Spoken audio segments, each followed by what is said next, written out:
Hello guys, good morning all of you. Welcome to DSGK to all. मैं धर्मेंद्र सिंह हाजिर हूँ आपके सामने 4 मई के करंट अफेयर्स लेके। कृपया वीडियो को पूरा देखें, लाइक शेयर सब्सक्राइब करना ना भूलें और अपने दोस्तों में तथा ग्रुपों में ज़्यादा से ज़्यादा शेयर करें। तो दोस्तों, अब हम आते हैं अपने आज के करंट सेशन की तरफ। दोस्तों, क्वेश्चन नंबर 1, हाल ही में वर्ल्ड ट्यूना डे कब मनाया जाता है? दोस्तों, इसके 4 ऑप्शन हैं ABCD, 2 मई, 3 मई, 4 मई, 5 मई। तो दोस्तों, इसका राइट आंसर है ऑप्शन ए, 2 मई। 2 मई को वर्ल्ड टूना डे मनाया जाता है। ये टूना डे क्या होता है दोस्तों? ये टूना एक प्रकार की मछली की प्रजाति होती है, उसी के बारे में जागरूकता के लिए यह है वर्ल्ड टूना डे मनाया जाता है।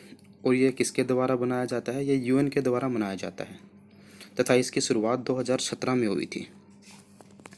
तो दोस्तों, अब हम आते हैं अपने क्वेश्चन नंबर 2 की तरफ।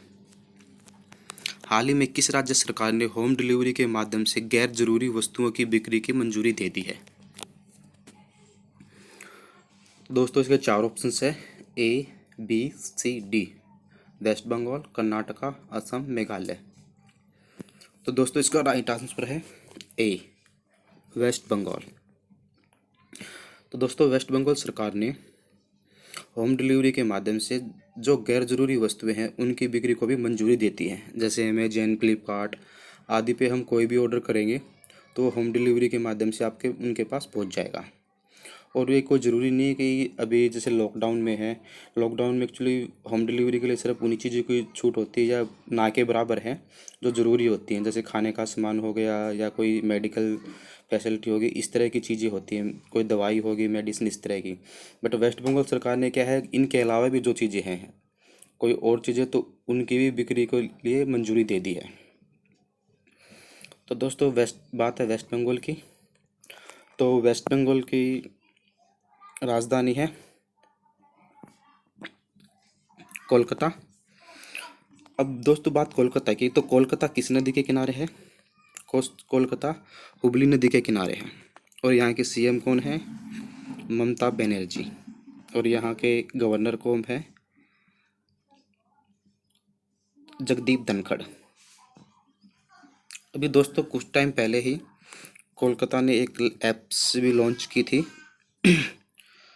सांदने ऐप्स।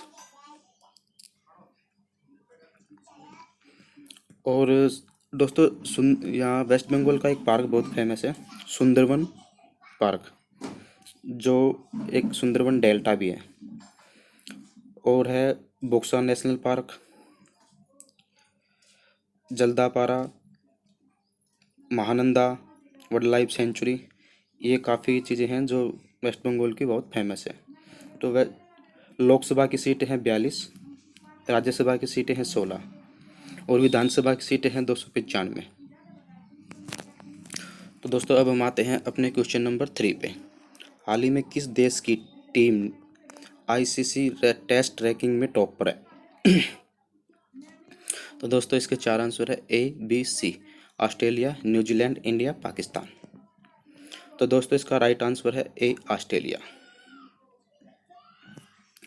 तो दोस्तों, ICIC टेस्ट रैंकिंग में ऑस्ट्रेलिया टॉप पे है और इंडिया कौन सा है? इंडिया 3rd स्थान पे है। अब बात है ऑस्ट्रेलिया की।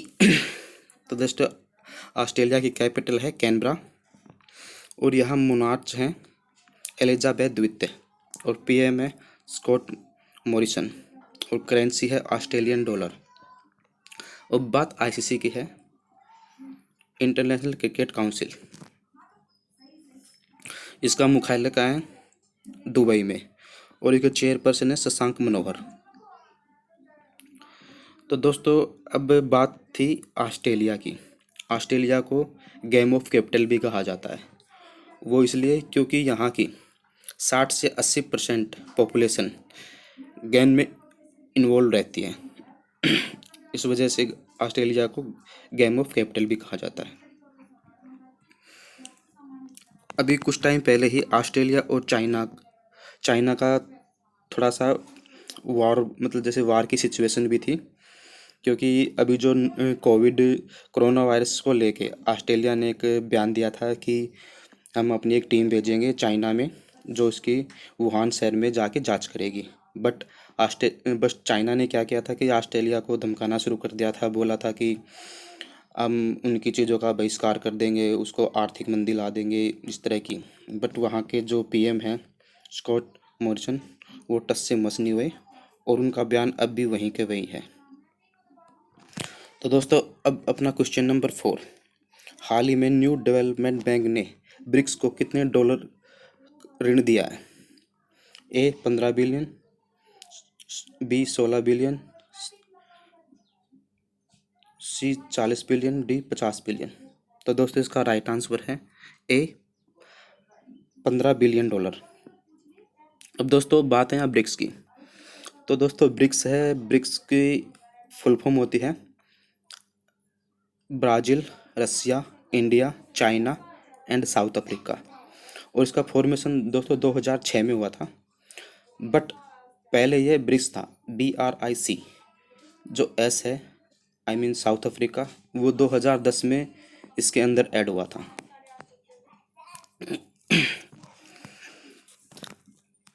तो दोस्तों अब आते हैं हम अपने क्वेश्चन नंबर 5 की तरफ।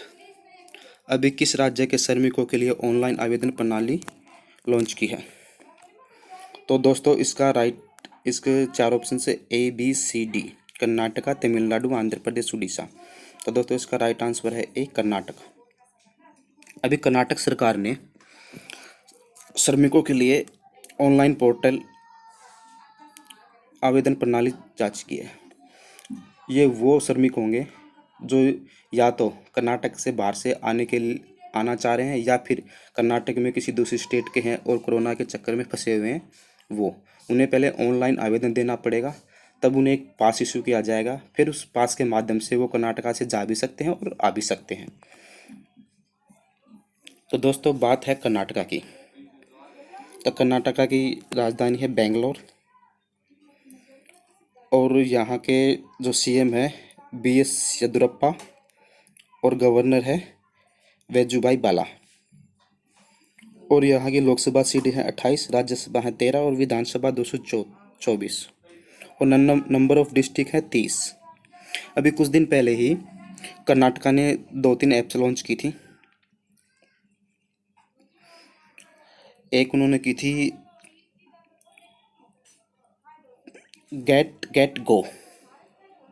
ये एक ट्रैकिंग ऐप्स थी जो कोरोना को वॉच करने के लिए थी।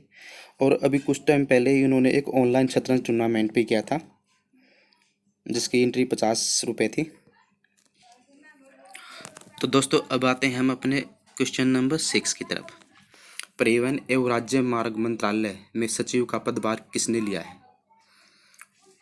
तो दोस्तों इसके 4 ऑप्शन हैं। गिरधर अरमाने, बी राजू शुक्ला, सी अनिल मित्तल और उपयुक्त में से कोई नहीं। तो दोस्तों इसका राइट आंसर है ए गिरधर अरमाने। यह आंध्र प्रदेश के 1988 के बैच के IAS ऑफिसर हैं। तो दोस्तों केंद्रीय सड़क परिवहन मंत्री हमारे जो फिलहाल राइट के हैं वो है नितिन जयराम गडकरी। अब आते हैं दोस्तों अपने क्वेश्चन नंबर 7 की तरफ। American academy of art and science की मानद सदस्य के रूप में किसे नियुक्त किया गया है? Number A Shobhana Narasimhan, B Archana Singh, C Vidya Devi और डी उपरोक्त में से कोई नहीं। तो दोस्तों इसका राइट आंसर है ए शोभना नरसिम्हन। तो दोस्तों ये शोभना नरसिम्हन ये ये अमेरिकन एकेडमी के द्वारा ये मानक की जो उपाधि दी जाती है, ये उन लोगों को दी जाती है जिन्होंने साइंस एंड टेक्नोलॉजी में, कल्चरल में या सोशल वर्क में कोई महत्वपूर्ण योगदान दिया हो, या कोई ऐसा वर्क किया हो जिससे कि पूरे वर्ल्ड को कुछ फायदा पहुँचे। यह यूनिवर्सिटी उनको यह मानक उपाधि से सुशोभित करती है।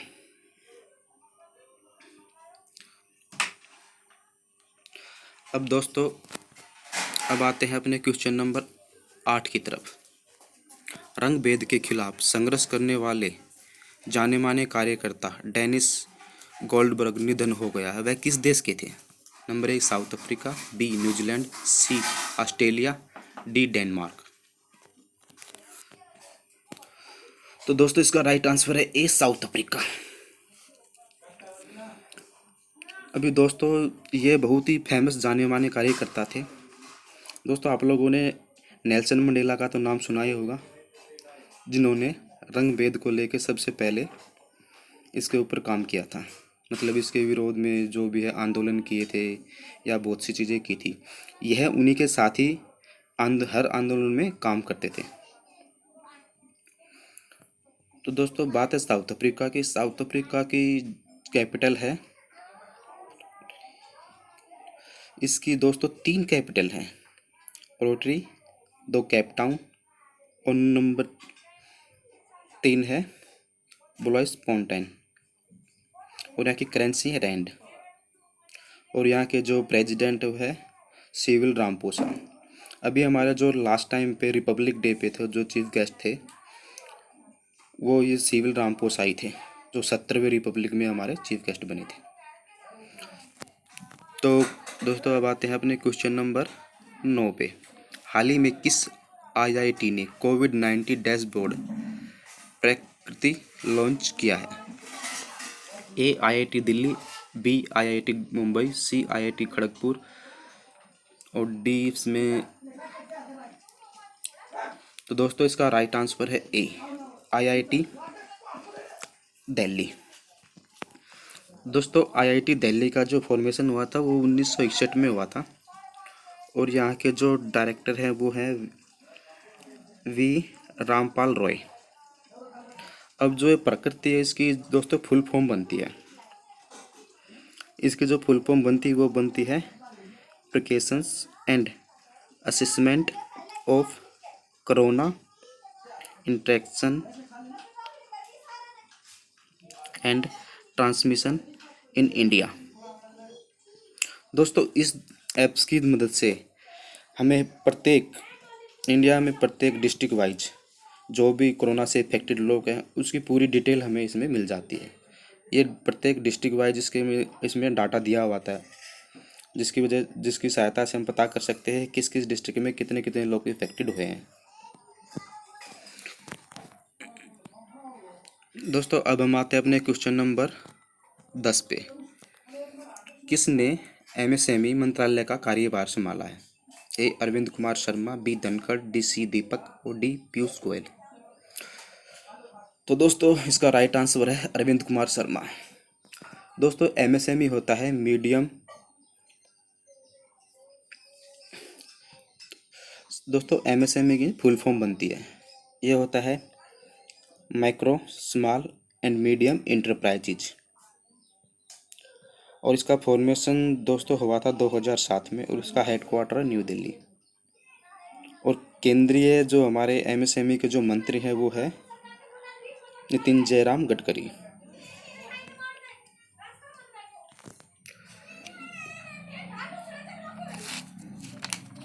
दोस्तों अब आते हैं हम अपने क्वेश्चन नंबर 11 की तरफ।